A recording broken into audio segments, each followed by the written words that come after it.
She ran from a wedding no one knew she didn't want, only to collapse in a stranger's stable. But when dawn broke, he didn't ask questions. He simply looked at her trembling hand and said, "You're mine now." And the whole town heard it. The storm hit hard and fast, unlike the one inside her that had been building for weeks. Her white dress was soaked through, train torn to ribbons by the prairie wind.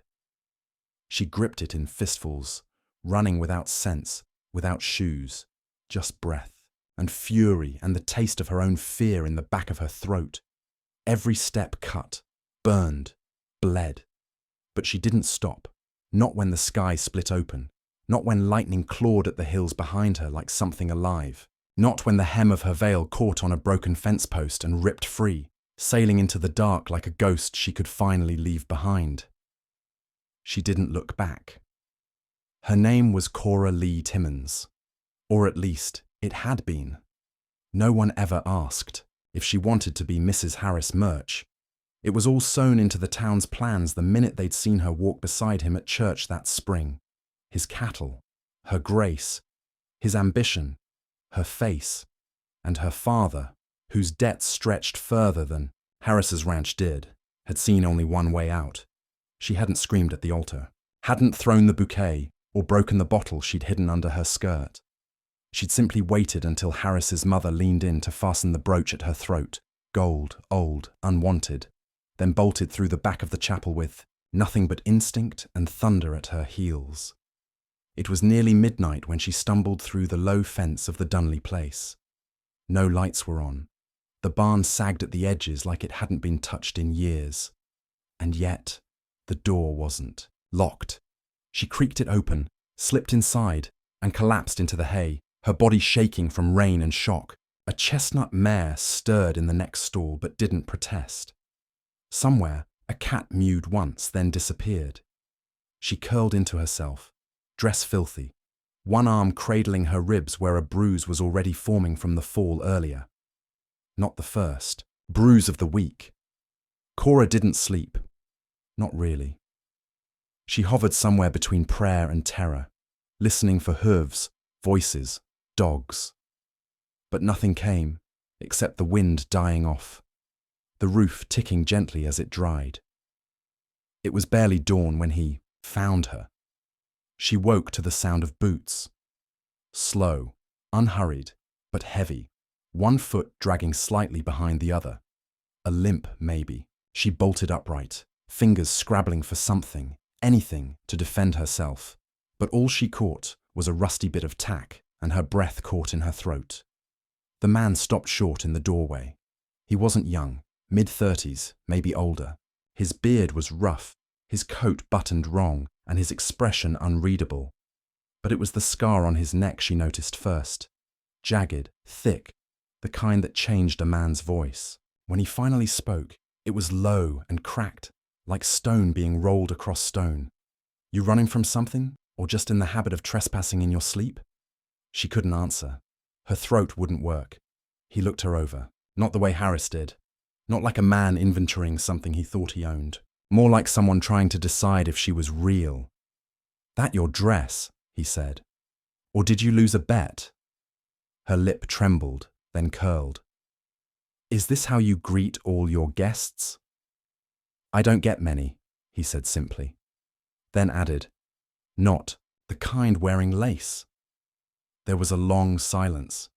Outside, the first weak light of dawn stretched through the broken boards. He didn't ask her name. He didn't offer his. He just walked past her, opened the stall to check on the mare, then came back and dropped a blanket near her with a nod toward the house. "Breakfast's in 20. You can eat or keep hiding in hay. Up to you." He didn't look back when he left. Cora sat there stunned, the damp blanket tangled in her fingers. It smelled of smoke and dust and something warm she hadn't known in months. She waited 5 full minutes before creeping out of the barn, barefoot, aching, heart pounding in her ears. The kitchen was small, cluttered, and alive. Bacon hissed on the stove. A kettle rattled. He moved like a man who'd done everything himself for a long time and didn't see the point in saying much about it. She stood at the door, uncertain, until he pulled out a chair with the crook of his boot and grunted. "Sit." "I'm not staying," she said. "I didn't say you were. I just needed a place to—" "Don't matter what you needed." "Last night," he interrupted. "What matters is whether you still need it this morning." She sat. He didn't ask questions. Didn't mention the dress or the swollen bruise on her side, or the way she flinched every time a branch tapped the window. She ate slowly, watching him. He didn't smile once. Finally, she whispered, "Why are you helping me?" He didn't answer right away. Just took a sip of coffee, staring out at the horizon. "Because you look like someone who finally said no." That was the first time she cried. His name was Elias Dunley. He'd been a rancher, a trapper, a deputy once. He didn't talk much about his past, and she didn't ask. But word travelled fast in towns like theirs, and by noon, when the first of Harris Murch's men came riding up the road, guns at their hips and demands in their mouths, Elias was already leaning against the fence with his rifle slung low. "She's in my house," he said flatly. "You want her. You'll have to come in and take her." There were 3 of them. Tough men. Used to getting their way. Not one of them moved. "You don't know who she is," one of them sneered. "I don't need to," Elias said, voice like gravel. "I know who I am." And just like that, they backed off. But the next morning, when Cora stepped onto the porch, Elias didn't say guest, didn't say refugee. He said plain as day, "This is my wife." And Cora's heart dropped, straight to her boots, because she didn't know what scared her more, being hunted by Harris, or the fact that, for one breathless second, she didn't want to correct him. Cora didn't sleep that night either, not from fear this time, but from the way his words echoed in her head.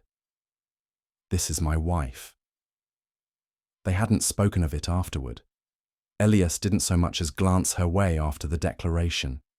He simply led her back inside, poured her a cup of coffee like she'd been his bride for a decade, and went about his morning like nothing had changed. But everything had. The air in the house felt charged, like a storm pressed against the windows without showing. Itself, she sat stiffly in the chair, heart thudding with things she couldn't name. Wife, not the girl I found, not she's passing through, not even friend, just wife, spoken like fact.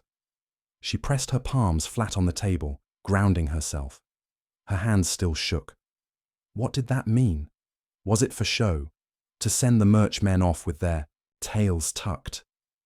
If so, he should have warned her, or at least looked her in the eye after. But he hadn't, and that silence felt heavier than the word itself. That afternoon, she ventured outside. Elias wasn't in sight, but a trail of chopped wood led toward the east pasture. She followed it, wary, until she spotted him by the fence line, shirt sleeves rolled, sweat at his temples. The axe thunked into the stump with sharp, steady rhythm. She watched him for a long time before he noticed her. When he did, he didn't stop chopping. "You eat?" "Yes." "Thank you." He nodded once. "I wanted to talk about what you said. This morning." He paused, axe midair, then dropped it into the stump and finally turned to face her. "You think I should have asked first?" I don't know what you meant by it." Elias wiped the sweat from his brow. His eyes held no apology. "I meant what I said. You're under my roof now. They'll come again. They need to believe there's a reason they'll regret it." "By calling me your wife," she said, stunned. "It carries weight, gives us both something to hide behind." "But I'm not—" She hesitated, then softened. "I'm not yours." Elias looked at her for a long moment, then said quietly, "You could be." Her throat tightened. The words hung there between them, heavy as thunder. But before she could speak, he turned away and lifted the axe again, splitting another log clean through with a single blow. The sound cracked the silence. Back at the house, she paced. She should run. That was the plan. Always had been. Keep moving until she was forgotten. But now there was a man, quiet, strange, loyal in a way she didn't understand, who had stood between her and a bullet without asking a thing in return, and it terrified her how much she didn't want to leave. That night, she found the courage to sleep in the bed instead of curled up near the stove. It was too soft, too clean. The sheets smelled of pine and ash and something steady. Elias slept on the floor, said nothing about it, just took his blanket, gave her the bed, and didn't ask. But even with her back turned, she felt the weight of his presence, and strangely, it comforted her. 3 days passed. No one came. And still, he never asked her to leave. On the 4th, she caught sight of herself in the mirror. The reflection startled her. The bruises were fading. Her eyes were clearer. The girl in the glass didn't look like a bride or a runaway. She looked in between, like someone not quite new, but no longer owned. She stepped outside into the fading light. Elias was by the barn again, tending to the mare.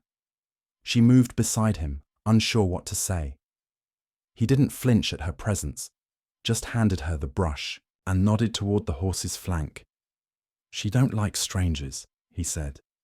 "But I'm not a stranger anymore." Elias didn't answer directly, but he reached over, gently moved her hand with his, and guided her in smooth strokes down. The mare's coat, the touch was brief. Her skin burned from it long after. That night, as she set the table, he watched her longer than usual. "You got people?" "No," she said softly. "Not anymore." "You planning to stay?" She hesitated. "Do you want me to?" He didn't speak for a long time. Then, "I don't mind the sound of a second fork." The next morning, she stepped out in one of his old shirts and her tattered dress, tied at the waist. She was feeding the chickens when a sharp whistle broke the stillness. She looked up to see a figure on horseback at the edge of the property.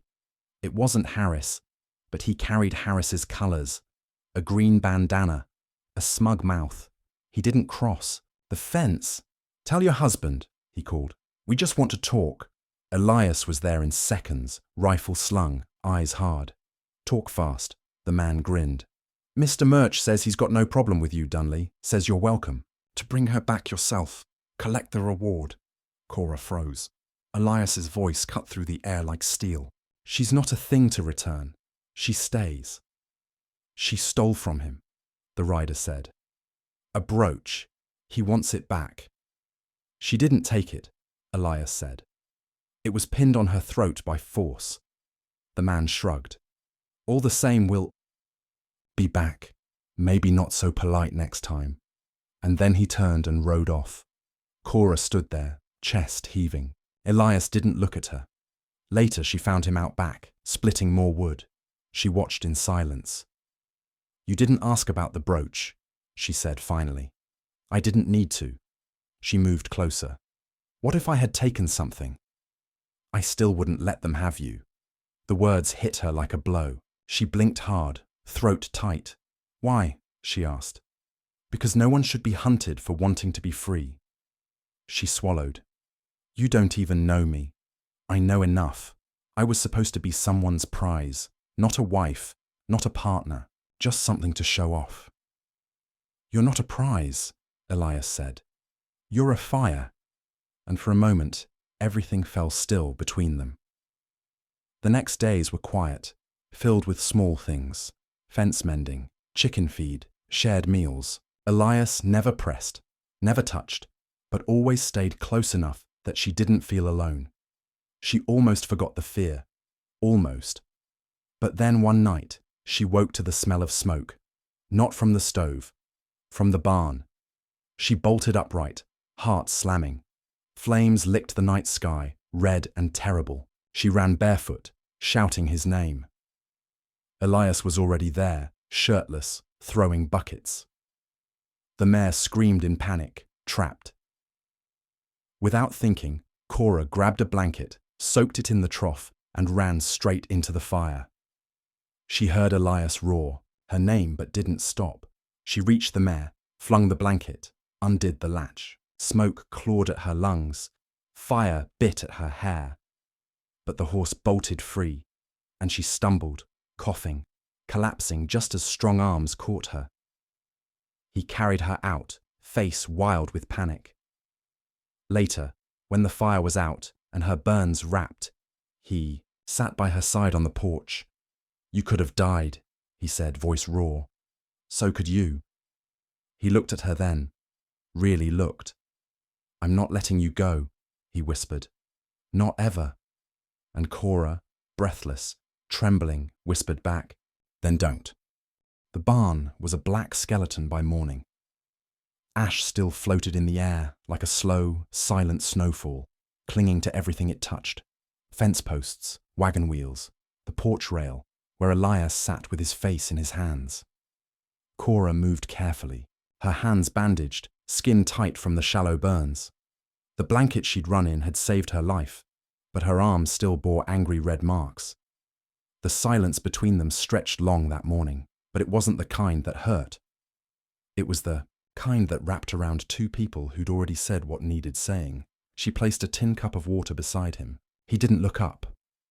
"I know who did it," he said. Cora sat beside him, the weight of his voice dragging her breath slower. "Cal Murch has 4 cousins in these parts. One of them rides a paint horse with a silver blaze. That's the one I saw last night before the fire lit. What will you do?" Elias's eyes didn't blink. "I'm going to make sure they never ride this way again." Fear surged in her chest. She grasped his forearm. "No, don't go looking for blood. That's how it starts, Elias. That's how he—" She cut herself off, breath shivering. "That's how I ended up in a white dress sewn with lies." He looked at her, his eyes so unreadable they made her feel naked. "You think I'm like them?" "No," she whispered. "That's what scares me. You're not, but fire makes anything burn." He didn't answer, just reached for her hand, gently, as if he knew even the softest touch might reopen something, and held it between his. "I swore I'd never be the man my father was," he said quietly. "But if they come again?" She leaned her forehead against his shoulder. "Then we'll be ready. But let them strike first, not you."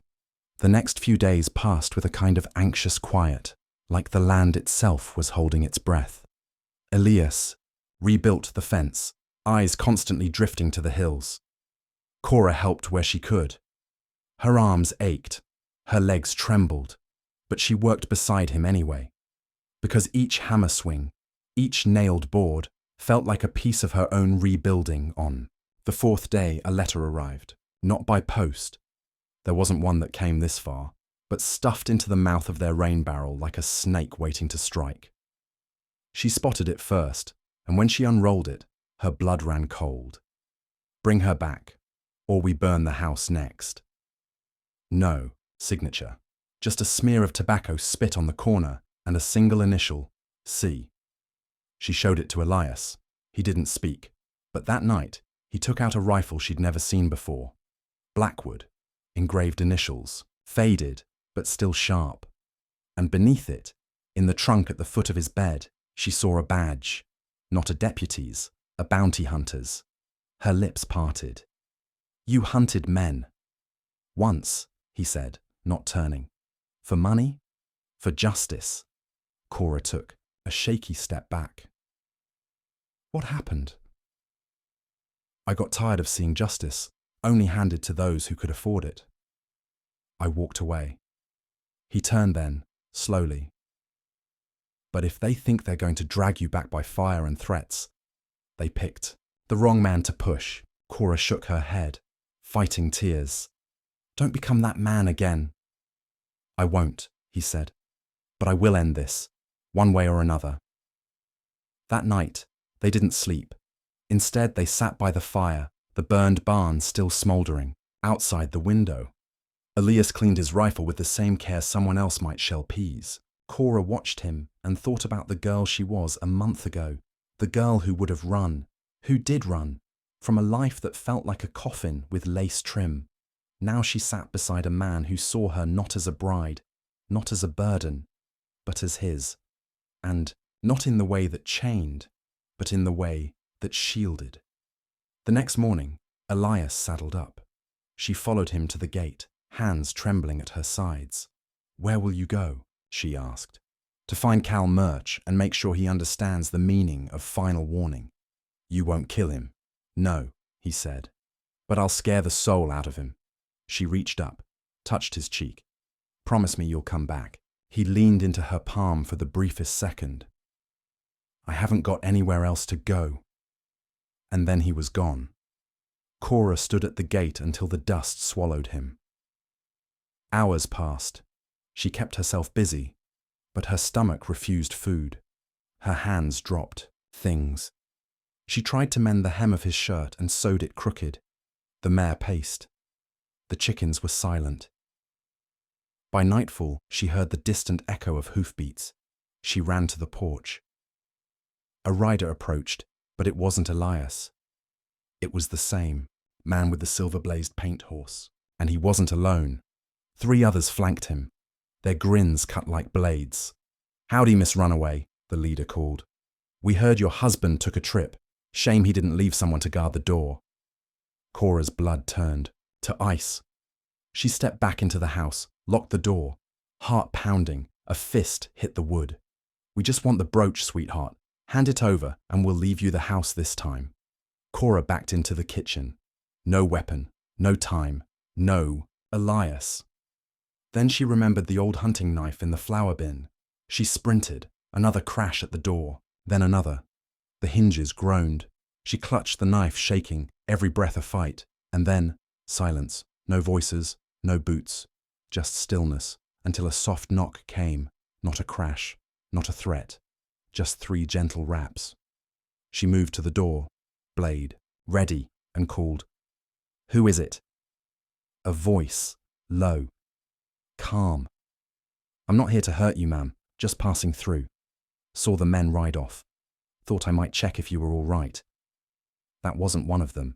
Her gut said so. Still, she cracked the door only an inch. What she saw on the other side made her forget how to breathe. A Comanche scout, young, barefoot, braids bound tight, and on his back, a rifle longer than she'd seen anyone carry. Not pointed at her. Not raised, just there like a silent promise. "You all right, miss?" he asked. Cora blinked, swallowed. They were here. 4 of them. "I know. I counted. They left when they saw me. Guess they don't like being outnumbered." She frowned. "But you're alone." The man smiled gently. "They don't know that." Cora stared at him, still clutching the knife. "You got family, Mom?" "No. Just one man. He'll be back." The Comanche nodded. "Good. You should keep him close." And just like that, he turned and walked off, silent as shadow. That night, Cora bolted every door, every window, and slept with the knife under her pillow. When Elias returned the next morning, dust-covered and bruised, he didn't even make it to the porch before she threw her arms around him. "I saw them," she whispered. "They came. I thought—" "I know," he rasped. "They won't again." She pulled back, searching his face. "What did you do?" "Just told Cal the truth. That if he ever came for you again, I wouldn't shoot to miss." Her lips trembled. "And did he believe you?" Elias nodded. "Because I gave him something to remember me by." He didn't explain. She didn't ask. Later, she brought out the old brooch, set it on the table between them. "I never took it," she said. "It was a gift from his mother, and when he saw I wore it better than she ever did, he decided to own me instead." Elias picked it up, turned it in his hand. "What do you want to do with it?" She stared at it for a long moment, then walked outside and flung it into the fire pit. It hissed, sputtered, cracked in the heat, and she didn't look back. The next morning arrived with silver light sliding through the warped window glass, catching on the edges of ash still scattered near the barn. Cora stood barefoot in the grass, staring at the scorched skeleton that had once held warmth and shelter. It looked like a grave now, only this one didn't hold a body, just memories. Smoke had long faded, but the smell lingered in the earth, in the fibers of her hair, in her thoughts. She felt it every time she inhaled. What had been, and what almost was. Behind her, Elias approached with a quiet step. He stood beside her without speaking, letting the hush settle between them. He carried 2 mugs of coffee, one of them held out to her in a trembling hand. She didn't comment on the shaking. His knuckles were scraped raw, one eye darkening with a bruise. He didn't look like the same man who'd wordlessly invited her into his life that night he found her in the stable. He looked older, heavier, somehow worn. Cora sipped the coffee. It was too strong, and the metal of the tin cup made it taste like pennies, but it was warm, and that was something. "You don't have to say anything," she said at last, eyes still on the barn. Elias blinked slowly. "Don't reckon I could anyway." Did he bleed? The wind stirred. A crow shrieked from the far fence post. Elias gave a slow nod. "Enough to remember me." Cora set the mug down. Her voice was quiet, but it didn't waver. "What now?" He took a deep breath. "We finish what we started." She turned to him, confused. "What do you mean? You came here looking for somewhere to start over. I gave you a place to sleep and called it a home. But that was just survival, Cora. You want to stay? You want to make this real? Then we plant. We build. We stop looking over our shoulders." Cora's throat went tight. "And if they come back?" Elias's voice was harder now. "They won't. But if they do," his hand found hers, "then they'll find I'm not afraid to be the man I once was, just long enough to protect what's mine." She stared at him, heart tangled in a knot of fear and gratitude, of aching tenderness she didn't know where to place. Because this wasn't a love story, not yet. It was something stranger, something still being written. Later that day, they cleared what was left of the barn. Cora worked in silence, sleeves rolled up to her elbows, face streaked with soot. She didn't ask about the rifle Elias kept close now, always leaning within reach. She didn't ask about the badge she'd seen in his trunk, or the way his jaw clenched whenever she mentioned Murch's name. Some things didn't need words. But that night, when they sat on the porch again, with the stars bleeding across the sky, Cora finally spoke what had weighed in her chest for too long. "I was supposed to marry a man named Leonard Voss." Elias said nothing, waiting. He was old money, sugar from New Orleans, had a house so big you couldn't walk it in a day. But his mother, she wanted a wife for him who wouldn't say no. I was orphaned, desperate, pretty enough. She offered me a dowry and a dress and promised I'd never be cold again. She paused, swallowed hard. But it wasn't a wedding. It was a sale. And I was the livestock. Elias's mouth twitched, but still he didn't interrupt. I ran before the vows. Took the brooch she gave me, the one that was meant to bind me to their name, and rode west with nothing but a horse and a lie. I said I was coming to meet a husband, and then I found your stable. Elias leaned forward slowly. I never asked, because I figured if you wanted to tell me, you would. She smiled faintly. I wasn't ready. I think maybe now I am. He didn't say anything for a long moment, just nodded once, firm. You're not livestock, not here. You're Cora, and this place, it's yours as much as mine. That night, she slept easier than she had in weeks. But peace in the frontier never lasted long. 2 days later, the sheriff rode in. Dust trailed behind his black gelding, and his badge caught the sun like a signal fire. Elias saw him first, hammering up new boards on the chicken coop. He stiffened, straightened, then slowly laid the hammer down. Cora watched from the window. Sheriff Maynard dismounted without tying his horse. That alone set off Elias's alarms. What's the trouble? Elias asked, voice neutral. Maynard wiped his brow with a red handkerchief.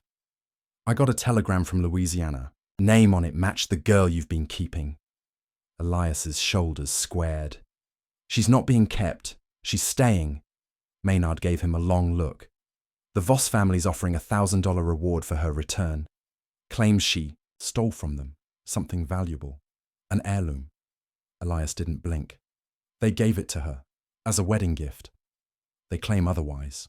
She never married him. Maynard sighed. Doesn't matter in their eyes. What matters is the money. I've got deputies who would chase a ghost into hell for half that.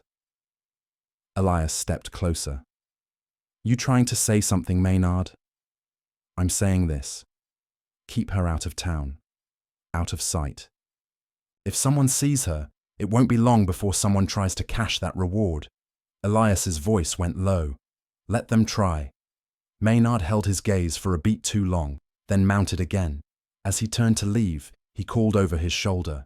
You were always the quiet kind, Elias. I hope you stay that way, because if bullets start flying, I'm not burying another woman who didn't get a choice. That night, the air between Elias and Cora was thick with unspoken fears. The brooch was gone, burned to ash. But the past had a way of walking back, no matter how many miles you put behind it. She sat on the porch, staring at the stars, wrapped in Elias's old duster. He stood behind her, arms folded. Do you regret it? He asked. She looked back at him. Regret what? Running, burning the brooch, staying here. She hesitated, then shook her head. Not for a second. They didn't kiss, didn't touch, but something shifted between them, a tether drawn tight. The next morning, trouble came in a saddlebag. A rider appeared at dawn, carrying a letter wrapped in oilskin. He didn't speak, just handed it off and rode out like a shadow on a string. Elias opened it slowly. His eyes scanned the note once, then again. His jaw clenched. Cora waited. He handed it to her. The handwriting was jagged, the words short. I want her back. She's mine. You have 1 week, or I take what's yours. Signed, L. Voss. The message didn't just carry a threat, it carried a location. Cora stared at it, trembling. He's coming. Elias folded the paper, stuffed it into the stove without another word, and watched it burn. Cora gripped the edge of the table. What are we going to do? We wait, and we prepare. She hated the answer, hated the helplessness. But she also knew it was the only one that made sense. They boarded up the windows, stocked the root cellar, moved the horses to a new makeshift shelter in the ravine. Elias cleaned every weapon in the house. Cora memorized every path to and from the cabin, even in the dark. On the third night, as clouds rolled in and the air grew thick with the promise of rain, they heard the howl of a wolf from the hills. Only it wasn't a wolf. It was a signal, and Cora knew in her gut that the week they'd been given was a lie. She turned to Elias, her voice barely a whisper. They're already here. Rain began before midnight. It wasn't the gentle kind that kissed the roof and brought sleep. It was a sideways, violent storm that rattled the shutters and made the tin roof groan. But it wasn't the weather that kept Cora awake. It was the silence between the cracks of thunder, the kind that felt like something holding its breath. She stood by the hearth with a rifle in her hands, her fingers cold and stiff around the stock. Elias paced behind her, slow and deliberate, his revolver holstered but unlatched. His eyes kept drifting to the door. Every lantern in the cabin was dark. Only the fire in the stove glowed, and even that was dim to embers. Outside, shadows moved. Sometimes just the wind-shifting trees. Other times something she couldn't explain. Cora didn't ask if Elias saw them too. She could feel it in the way he moved, the way his hand hovered near his belt. When the knock came, it was so soft it might have been mistaken for rain, but Elias stopped pacing. He turned toward the door with a predator's stillness, and Cora raised the rifle higher. A second knock, louder this time, insistent. Elias moved to the door, hand resting on the frame. He didn't speak, just waited. Then came a voice, too smooth, too calm for a man caught in a storm. Elias Hale, it drawled, Open up. I'm just here to talk. Cora's heart dropped. She knew that voice. Leonard Voss. Elias didn't move. You've got no business here. Oh, I think I do. You're harboring a thief, and I always collect what's mine. She's not yours. That ain't how the papers read. Cora stepped forward. Elias. He shook his head once, a warning in his eyes. Then louder. You've got till sunrise to leave, Voss. After that, you're trespassing. A chuckle from the other side of the door. Sunrise, then. We'll wait. The footsteps faded, swallowed by wind and mud. But the tension didn't leave with them. It coiled tighter. The next few hours passed in slow agony. Time dripping like water from a cracked barrel. Cora sat with her back to the wall, her knees pulled up, eyes never leaving the front window. Elias didn't sleep either. Every creak of the boards, every gust of wind brought the same sharp jerk of fear in her gut. At some point, Elias spoke, voice hoarse. You ever shot a man, Cora? She didn't look at him. No. Don't aim to kill unless you're ready to carry it. She nodded once, silent.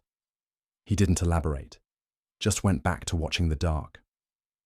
When morning came, it was grey and swollen with clouds, the storm finally breaking into a quiet drizzle. The world looked washed out, still, but it wasn't empty. Voss and his men were there, waiting. 4 of them on horseback. One perched beside a twisted pine with a rifle slung over his shoulder. Another, taller than the rest, red scarf around. His throat was rolling a cigar between his teeth. Voss sat astride a white mare like he was posing for a portrait, gloved hands folded neatly over the pommel. His face hadn't aged, still the same sunless smile, the same eyes that saw people as property. He called out like they were neighbors. You had your night to think. Let's make this easy. Send the girl out. Elias stepped onto the porch. She's not going anywhere. Voss sighed. That's unfortunate. And then came the sound that cracked Cora's world in half. A gunshot. But it wasn't aimed at the house. It was the chicken coop. They shot the only rooster. A warning. Then Voss raised. His hand made a small circle with his finger. The man by the pine tree moved, disappearing behind the brush. 2 others dismounted, spreading out. Elias ducked back inside. They're trying to flush us. One from the left, one behind. They want to pin us in. Cora stood. What do we do? I'll take the back. You stay here. If anyone comes through, that door. I'm not hiding, she said, lifting the rifle. Elias hesitated, then nodded. He vanished into the rear room, leaving her alone with her heartbeat. Minutes passed, or maybe seconds. Time stretched so thin she thought it might split open. Then footsteps, not on the porch. In the kitchen, a shadow crossed the threshold. Cora raised the rifle, heart pounding, finger curled on the trigger. The man stepped through slowly, younger than she expected, barely older than her, but his smile was cruel. Easy now, sweetheart. You don't want to pull that. She didn't hesitate. The crack of the shot deafened her. The man dropped, hitting the floor like a sack of grain. He didn't move. Cora's breath came in sharp gasps. Her hands shook, but she didn't cry. She didn't have time. A second man shouted from the hallway. Then, another shot. Elias's this time. The house fell still. Then, Elias's voice. You all right? Cora managed a nod. 1 down. 2, he said grimly, dragging the other's body from the hall. Outside, a scream. Then silence. Cora and Elias both looked, toward the window. Voss was standing now, his white mare riderless. He looked amused. Didn't think she had it in her, he called. Elias stepped onto the porch again. She's not the same girl you left at the altar. Voss tilted his head. Oh, I never got her that far. She ran like a feral cat before the preacher finished his first prayer. His eyes found Cora through the window. Come out, darling. Let's end this proper. Cora stepped outside. Rain tapped against her skin. her clothes clinging to her like second skin. She didn't care. You came all this way just to lose, she said. Voss smirked. Did I? This isn't about winning. It's about making sure no one forgets who I am. He whistled once, loud, and from the woods, more riders emerged, 5, 6, maybe more. Cora's throat closed. Elias didn't flinch. Get back inside, he said low. No, she whispered. I'm not hiding. Then something changed. The riders, who had been circling, paused, confused. From the eastern hill, another figure rode out, fast, alone. Cora narrowed her eyes, then froze. A woman, black hat, long rifle strapped to her back, coat flapping like wings. She didn't slow, didn't speak. She rode straight through Voss's men like a ghost, stopping only when she reached the cabin, and when she looked down at Cora, her voice carried like thunder. You all right, baby girl? Cora blinked. Mama! The woman dismounted. Voss paled, just slightly. Elias stepped forward, stunned. Wait, this is... Cora nodded slowly. Catherine Holloway, my mother. Voss laughed once, brittle. You said she was dead! Catherine pulled her rifle from her back. No, you just hoped I was. The gunfight didn't start with a bang. It started with Catherine taking aim at Voss's saddlebag and shooting it, clean off. And then chaos erupted. But that moment, the one where Voss's smug face cracked, where Cora stood between her past and her blood, that was the one she would remember forever. Because in that second, she wasn't a runaway bride. She wasn't a girl ashamed of what she'd fled. She was her mother's daughter, and she wasn't running anymore. Gunfire tore through the valley like lightning set loose from the heavens. It wasn't a wild burst of chaos. It was controlled, surgical. Catherine Holloway fired from the hip with the kind of calm rage that made men forget their names. Her first 3 shots weren't aimed to kill. They were aimed to cripple. One horse spooked, threw its rider into a thicket of thorns. Another shot knocked a revolver clean from a man's grip. The third shattered the glass of Voss's field scope as he raised it, slicing his cheek open with 1,000 glittering splinters. Voss swore and ducked, bleeding and shaken, but still barking orders to his gang. Surround 'em! That woman ain't bulletproof, but she might as well have been. Elias threw open the stable doors and let the horses loose, scattering the remaining riders into disarray.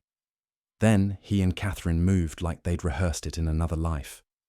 Back to back, covering angles, each one stepping forward only as the other reloaded. Cora stayed low, using the overturned water trough as cover, her rifle steady in trembling hands. And still, the bullets came. For a moment, the air was all heat and smoke and thunder. Men shouted names that vanished into the wind. One of Voss's gang, Freeman, the one with the red scarf, took a shot to the thigh and crawled screaming into the brush, leaving a red smear in the mud behind him. Another staggered near the porch, his eyes wide with shock, blood blooming across his shoulder like a violent flower. Cora saw Voss retreat behind a split boulder, firing blind with a silver revolver, his face pale and furious. But what struck her wasn't his desperation. It was his fear. The man who once gripped her wrist like he owned it, who told her her body was a burden he'd carry only if she was silent and still. That man was hiding. From a woman, from a daughter. It was a kind of poetry that didn't need words, and yet it wasn't over, not even close. As the last of the gang retreated behind the tree line, bullets spent and morale shattered, Catherine leaned her shoulder against a beam and shouted out, "You always were a coward, Voss, hiding behind boys too dumb to know you never bleed for them." His reply came slow, snarling. "You're lucky I don't put a bullet in your girl's gut just to watch you scream." Cora stood. She didn't ask permission, didn't wait for Elias or her mother to tell her no. She stepped from behind the trough and shouted back, "I already screamed once for you, Leonard." That was enough for a lifetime. A hush followed. Even the wind paused. Then, out of the trees, Voss emerged. No horse, no gang, just him, muddy and furious, holding a pistol in one hand and a rope in the other. "I ain't afraid of ghosts," he growled. "Or bastards." Catherine raised her rifle. "Try it, and I'll bury you so deep the worms won't find you." But Cora stepped forward again. She lowered her rifle, hands out, not to surrender but to face him. "You used to call me names. Fat, stupid, a waste of fabric. Said I was lucky you even looked at me." Voss laughed, low and bitter. "You were. Then why are you the one bleeding?" He blinked, took one step, then another, but Cora didn't move. "I ran from you," she said, voice trembling. "Not because I was afraid. Because I thought that's what I deserved. Because I thought your cruelty was my price to pay for being me." Catherine lowered her rifle an inch. "But now," Cora whispered, "I see you for what you are. You're a man who feeds on shame, who ties women down so he can stand taller. But you're not taller. You're small. You're crawling. And you'll never stand again." Voss raised his pistol, and then Elias stepped forward, gun drawn. "Don't," he said, low. But it wasn't Elias who fired first. It was Freeman, the wounded man from the thicket, still alive, still dragging himself, desperate and vengeful. He'd gotten his hands on a shotgun discarded in the mud.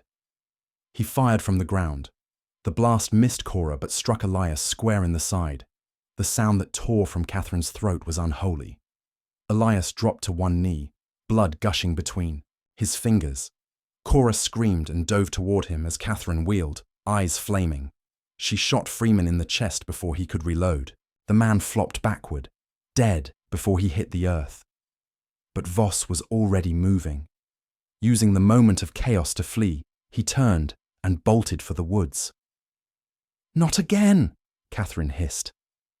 Not this time, but Cora reached for her mother's arm. "No, he'll come back." "I know," Cora whispered. "But not today." Catherine looked torn between rage and restraint, but then her eyes dropped to Elias, groaning, pale, trying to hold in more blood than his hands could manage. She nodded once. Together, they hauled him inside. The next hour was madness. Bandages, boiling water, muttered prayers. Elias faded in and out, pain clouding his thoughts, his mouth moving without sound. Catherine stitched the wound with hands steadier than anyone had the right to be in that moment, while Cora held his hand and whispered stories. Any story she could remember to keep him conscious. Stories of riding bareback, of stolen apples and blushing laughter, of how he once gave her a horse blanket for her birthday because he couldn't afford anything else, and how it had made her cry harder than she had in years. She didn't cry now. Not until Elias touched her wrist and rasped, "You never ran. You just waited for the right time to fight."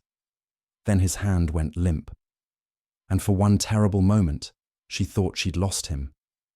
But then a breath, shallow, but steady.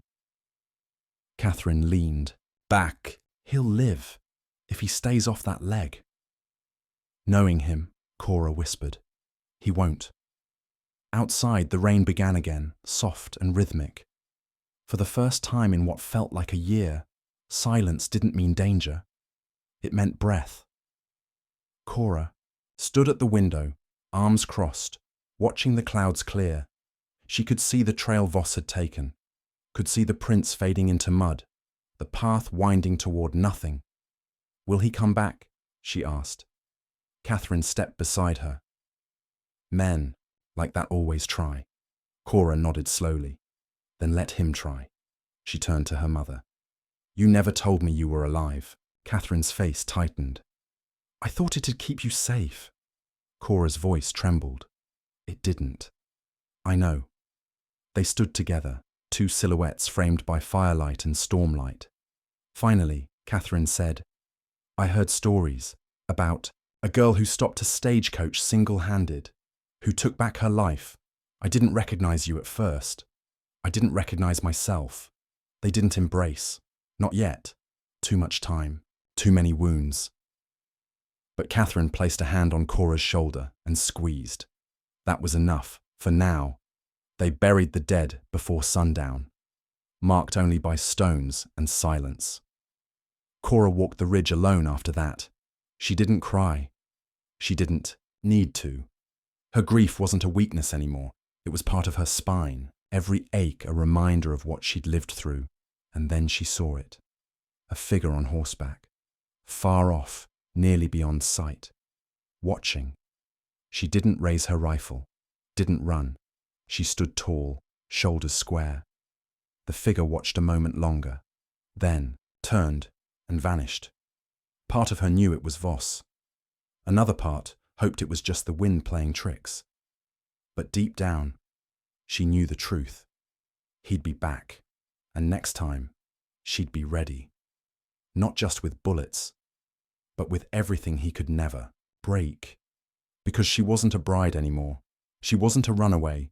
She was something else entirely. The next week passed in uneasy peace, but no one in the house truly rested. Elias remained in bed, bandaged and quiet, the pain making a soft grimace his constant companion. Catherine rarely left the porch, always watching, always waiting. And Cora. Cora moved like a woman who'd been handed back her name and was still learning how to carry it. She cooked, cleaned, fed the horses, checked the traps along the tree line. But beneath it all ran a current of something deeper than duty, something closer to fury. They didn't speak of Voss, but they didn't have to. His shadow lingered in every room, and then, on the 7th night, it broke. A knock at the front door, light, uncertain.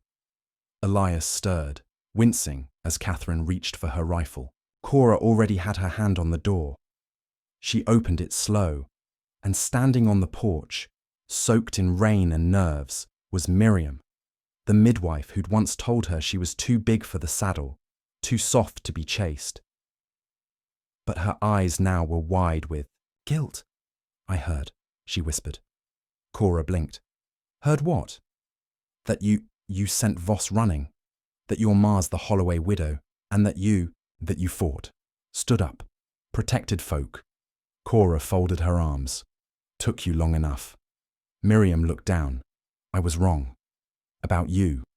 Something in Cora's chest softened, but only slightly. "You were wrong about a lot of things." The woman nodded. "I came to say sorry, and to ask if maybe you'd teach the girls in town how to shoot." Cora stared at her. "What?" "We got women scared to walk after sundown, husbands who come home drunk, daughters who don't know how to say no without fearing what comes after. I figured if anyone could teach them how to stand tall, it'd be you." The world seemed to go still again, and then Cora did something she hadn't done since childhood. She laughed, not out of mockery, not from spite, but from something bigger, something like hope. "All right," she said, stepping aside. "But you're cleaning the stables while I show them." Miriam smiled through her tears. That night, 5 women came. By the next week, 12, and, within the month, even some of the boys in town started asking if they could learn too. Because it wasn't just about guns. It was about standing up, straight-backed and unshaking. It was about reclaiming what had always been theirs. Still, Catherine warned them every evening, "Don't forget, Voss isn't done. He wasn't. He waited until the town softened again, until the fields greened and folks breathed easy. And then he came. Not with a gang, not with fury, but with a proposition." He rode into town in broad daylight, dismounted at the general store, and tied his horse like he owned the place. Wore no mask, made no threats, just walked to the saloon, sat at the bar, and waited. The message was clear. He wanted a meeting. Cora got wind of it before the hour passed. The sheriff refused to arrest him, said he had no legal warrant. Too many grey lines. Too many favours owed. Cora didn't wait for permission. She stepped into the saloon like a gust of storm air. Every head turned. Cards froze mid-hand. Glasses trembled. Voss smiled as he saw her. "You're looking thin." She didn't blink. "You're looking slow," he chuckled. "I didn't come to fight." "No," she said. "You came to squirm." He raised an eyebrow. "You think you've won?" Cora stepped closer. The entire room leaned in, the whole town holding its breath. "I didn't win," she said quietly. "I changed. I stopped letting people like you decide what I was worth." "You think I care about your feelings?" "No," she said. "But you care about power. And you lost it." He sipped his drink. "So what now? You shoot me in front of witnesses?" Cora shook her head. "No, I let them see you for what you are. A man too scared to fight a woman without ambush. A man whose name doesn't bring fear anymore, just pity." Someone in the back snorted. Voss turned. The spell broke. Laughter bubbled up from one corner, then another, nervous at first, then solid. A boy, maybe 16, called out, "That her ma you ran from? I'd run too." Voss stood, fury-coloured, his face. But he didn't draw. He knew that if he tried anything, it'd be his last breath. Cora nodded once. "Leave, while you still can." He stared her down, but something in him cracked. He turned, shoved through the doors, and mounted up. He didn't look back. Didn't have to. Cora watched until he vanished, then turned to the bar. "I'll take a sarsaparilla," she said. Deadpan. The saloon erupted in cheers. Elias healed slow, but he healed. He started walking again by fall. By winter, he was back to fixing fences and muttering about weak nails and poor craftsmanship. Catherine stayed too, not just because of Cora, but because she'd found something again. A reason to be more than a ghost. They rebuilt the ranch. Not just the barn and the house, but the name. The Holloway Ranch became known as a place where no one was small, and no one got mocked for the size of their body or the scars on their past. Where a girl could ride a stallion as fast as any man, where fear was something acknowledged but not obeyed. And Cora, she married Elias by spring, not in a church, not in a gown, just under a tree, with her ma holding a rifle and a dozen townsfolk clapping like thunder. There were tears, of joy, of grief, of something else entirely, and when they kissed, it wasn't like a fairy tale. It was better. Because it was real, because she'd earned it, because no one gave her anything. She'd taken it, her name, her life, her story. They had a daughter within the year, named her Hope, and when that girl turned 5, she rode her first horse, not because she had to, but because she could. Cora watched from the porch, holding Elias's hand. And when the wind shifted just right, and the light caught, the fields like gold, she could still hear the laughter of the girl she used to be. And this time, it didn't hurt. It sang.